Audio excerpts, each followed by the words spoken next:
এই ফাইনালি ছুটি শেষ করে আবার গুজরাটে যাচ্ছি। এখন আহমেদাবাদে এই ট্রেন থেকে নামলাম, আর এখন বাজে তোমার সকাল 9টা। ট্রেনটা একটু আগে আগেই পৌঁছেছে আহমেদাবাদে, 10 মিনিট আগে।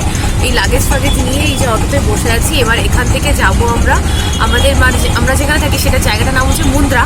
তো মুন্দ্রাতে যাব, আর এখান থেকে বাসে করে যাব। আর বাসে এখান থেকে তোমার লাগবে অলমোস্ট 5 ঘন্টা থেকে 5.5 ঘন্টা। আর কিছুক্ষণ ওয়েট করতে হবে। 7 ঘন্টা? 7 ঘন্টা? আমি তো ভাবছিলাম না, এমনি গাড়ি নিয়ে আসলে 5 ঘন্টা লাগে, তবে বাসে ওরা তো মাঝে মাঝে একটু থামে, তো ওরকম 7 ঘন্টা মতন সময় লাগবে। তো স্লিপার বাস, অসুবিধা হবে না, ঘুমাতে ঘুমাতেই যাব। আর হচ্ছে এখান থেকে ছাড়বে তোমার 11টা, ওয়েট করতে হবে 2 ঘন্টা। এখানে স্টপ মানে ওয়েট করার জায়গা আছে বেশ ভালো, অসুবিধা হবে না। ততক্ষণে বাবুইকে খাইয়ে দিয়েছি, ওকে এখন আর খাওয়াবো না। আমিও চা কফি খেয়ে নিয়েছি, তবু দেখি হালকা ফুলকা যদি কিছু খাওয়ার থাকে তো খেয়ে নেবো।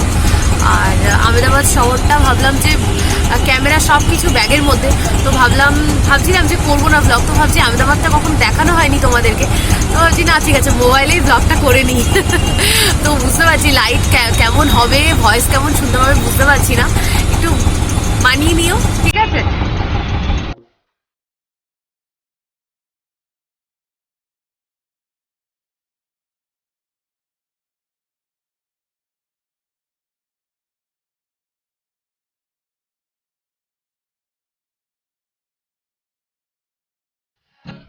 এখন 10টা বাজে, 10টা 5, আর বাসের জন্য ওয়েট করে আছি লাগেজ ফাগেজ নিয়ে। আর সৌরভ আর বাবুই গেছে। আমি বললাম আমি কিছু একটু আনো, একটু খাই। তো অনেস্টে গেছে, তো অনেস্টে গিয়ে ওখান থেকে তোমার ইডলি বা যা কিছু, ইডলি সাম্বার বা যা কিছু একটু হেলদি মোটামুটি পাওয়া যায় ব্রেকফাস্টের জন্য, তো তাই আনতে গেছে। তো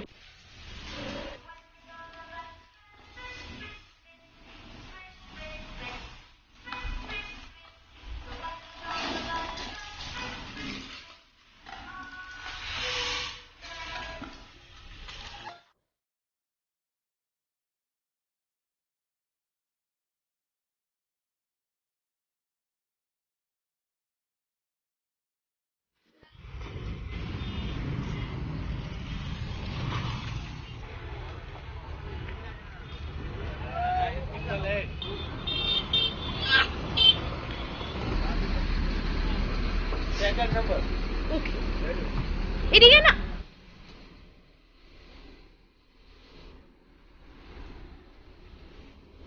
দেখো এটা স্লিপার বাস। তো এদিকে যারা সিঙ্গেল যারা জার্নি করে তো তাদের জন্য এই যে এপাশে, আর ডাবল দেখো তাদের জন্য এপাশে।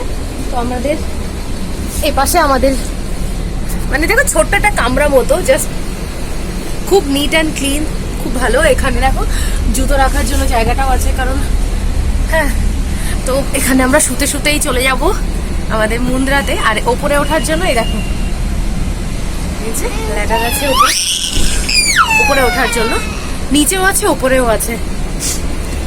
দেখো এইটা উপরেরটা, দেখো এই যে বেশ ভালো, কত ক্লিন, কত সুন্দর, দেখো কত।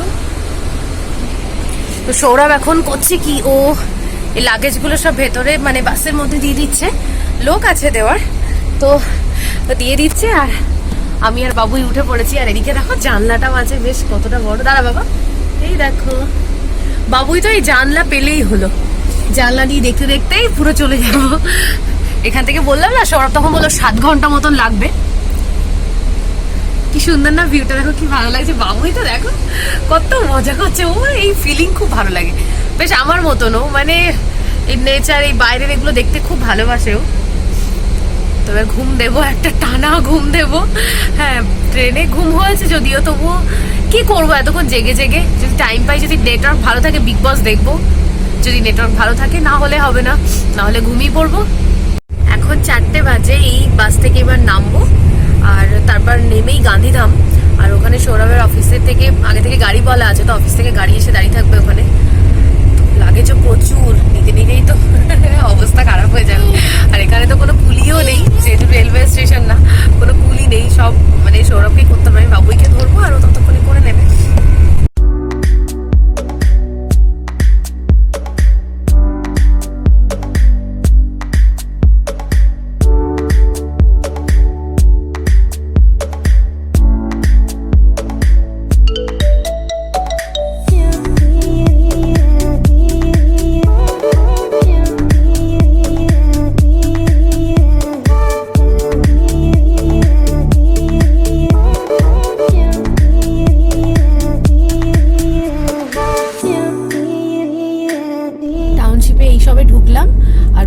ঘরের যে কি অবস্থা হবে সেটাই তো ভাবছি। নোংরায় পুরো ছড়াছড়ি, ধুলো মনে হয় 1 হাঁটু তো হয়েই গেছে ধুলো।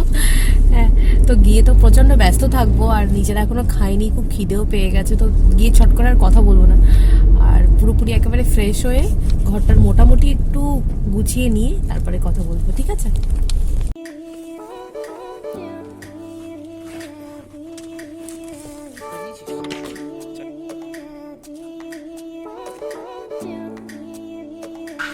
হ্যাঁ হ্যাঁ হ্যাঁ,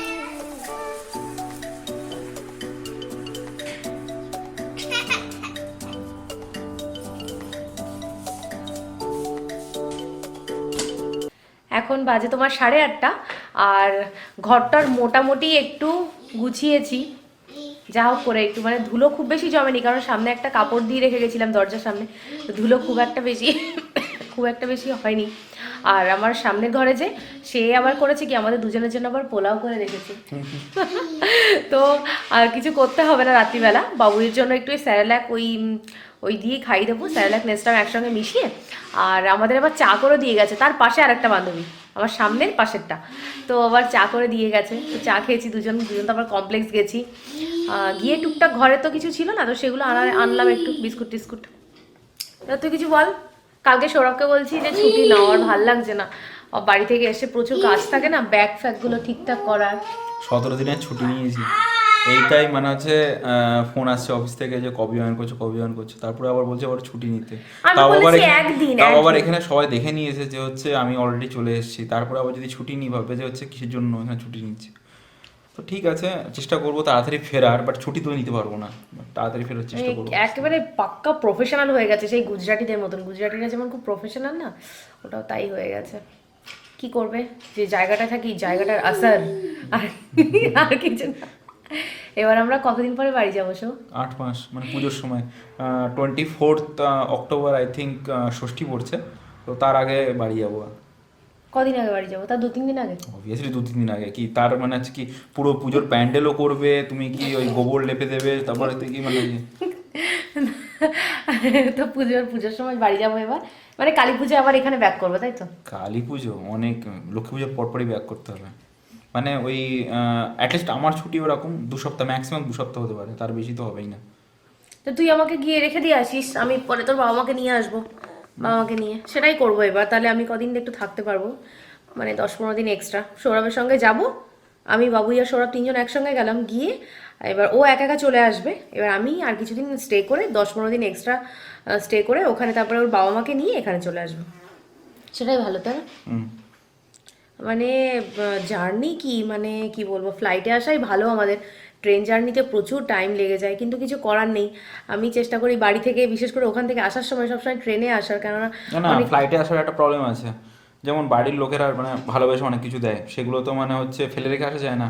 যেমন কিছু মানে হচ্ছে খাবার জিনিস দিল, আচার দিল বা এরকম সামথিং, ঘি এনেছি কতটা, হ্যাঁ ঘি, তো 2 কেজি শুধু ঘি এনেছি। তো আমাদের নর্মালি কি হয় যে মানে এয়ারপোর্টে গেলে মানে ওয়েট 3 জনের, এখন তো মানে হচ্ছে ঋষভও মানে আমাদের নর্মাল ক্যাটাগরিতে পড়ে গেছে, ওর ফুল মানে হচ্ছে সব কিছু ফেসিলিটিস দেয়, তো ওরও 25+7 মানে 22+7 মানে 29 কিলো হয়। তো মানে এখন মানে সবাই মানে 3 জনার হলেও মানে 29×3 হলেও হয় না, আসার সময় হয় না, যাওয়ার সময় হয়ে যায়। এরকম একবার হয়েওছে যে হচ্ছে আমরা অলরেডি কিছু মানে টাকা এক্সট্রা মানে চার্জ পে করতে হয়েছে। কত? 2000 টাকা না? 2000 টাকার উপরে এক্সট্রা চার্জ পে করতে হয়েছে। এবং অল টাইম তাই হয়, বাড়ি থেকে ফেরার সময় যদি কেউ কিছু ভালোবেসে দেয় না, তো সেগুলো তো না করা যায় না, তো সেগুলো নিয়ে আসতে হয় এবং তার জন্য এক্সট্রা চার্জ পে করতে হয়। তো দরকার মানে সেই জন্য চেষ্টা করি যে আমরা যাওয়াটা ফ্লাইটে করি, আসার সময় মানে ট্রেনে করতে হয়, একটু কষ্ট হয়ে যায়, কিন্তু মানে তবুও সবকিছু, সবার ভালোবাসাটাও রাখা যায় এবং সবকিছু নিয়েও আসা যায়। এবারও এনেছি কত কি, বাবা তেল দিল, আটা দিয়েছে, যেহেতু সৌরভদের মিল আছে, অয়েল মিল, তারপরে সেখানে আটারও মানে ভাঙানো হয়, তো সব কিছু নিয়ে এবারেও ব্যাগ প্রচুর ভর্তি হয়েছে। হ্যাঁ তো সৌরভ তো একটু রাগ করছিলি কিন্তু। তাও মানে হচ্ছে একটা ব্যাগের ওজন হয়েছিল এরকম 42 কেজি, মানে 2টো ব্যাগ ছিল এরকম। হ্যাঁ, তো 2টো ব্যাগ তো নিয়েছিস আমাকে, খুলি নিয়েছি, কিন্তু তবুও মানে বেশিরভাগ যে সময়টা আমাকেই বইতে হয়েছে না, সেগুলোকে তুলে মানে ট্রেনে তোলা, ওগুলো আমি পারলে তো আমি তুলতাম, পারি আমি, বল। তারপরে সেই জন্যই মানে বইতে তো আমাকেই হচ্ছে না, কিন্তু অতটা মানে একটু প্রেশার হয়ে যায়, বাট ওকে, সবার মনটাও রাখা যায় আর কি। তো এবার আমরা বেশি রাত করবো না, তাড়াতাড়ি করে খেয়ে দেওয়া শুয়ে পড়বো। আর আসলে আবার মানে ট্রেনে তো ভালোই রেস্ট নিয়েছি, ঘুমিয়েছি ভালো, তাও আর একটু তাড়াতাড়ি করে শুয়ে পড়ি। এটা যদি কালকে আর অফিস যায় তো আবার কালকে টিফিন টিফিন কিছুই করে দেবো না, তুই অফিসে খেয়ে নিবি, ঠিক আছে? তাড়াতাড়ি করে চলে আসিস তাহলে। চলে আসি, তোমার কাজ আছে এই ব্লগটা এডিট করবে, পাবলিশ করতে হবে কালকেই দিতে হবে। তাহলে ব্লগটা আমি এখানেই শেষ করলাম, ঠিক আছে? না হলে এডিট করতে হবে এখনো। আর তোমরা খুব ভালো থেকো, সুস্থ থেকো, দেখা হচ্ছে আবার পরের ব্লগে, ঠিক আছে? লটস অফ লাভ, টাটা কর, টাটা।